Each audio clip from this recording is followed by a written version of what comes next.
শাহবাগে আন্দোলনরত সুপারিশপ্রাপ্ত শিক্ষক নিয়োগকারীদের ওপর লাঠিচার্জ করেছে পুলিশ। লাঠি পেটার পরও তাদেরকে শাহবাগ থেকে সরানো সম্ভব হয়নি। সোমবার সকাল থেকেই তারা শাহবাগে জড়ো হতে থাকে।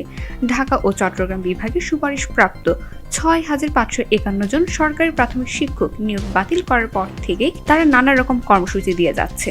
তারই জের ধরে আজ শাহবাগ দখল করে আন্দোলন করেছে তারা। প্রথমে তাদেরকে বুঝিয়ে সেখান থেকে সরানোর চেষ্টা করা হলেও সেটা কাজে দেয়নি। পরে তাদের ওপর পুলিশ লাঠিচার্জ, জল কামান ও সাউন্ড গ্রেনেড ব্যবহার করে। সুপারিশপ্রাপ্ত শিক্ষকরা বলেন, আমাদের নিয়োগ বাতিলের যে রায় আদালত থেকে দেওয়া হয়েছে সেটা বৈষম্যমূলক। সরকার কর্তৃক আমাদের নিয়োগের যে সুপারিশ করা হয়েছে, আবার সরকারই আমাদের নিয়োগ বাতিল করেছে। আমরা চাই দ্রুত এই রায় বাতিল করে আমাদের নিয়োগ যেন সম্পূর্ণ করা হয়। তা না হলে আমরা এই আন্দোলন চলমান রাখব।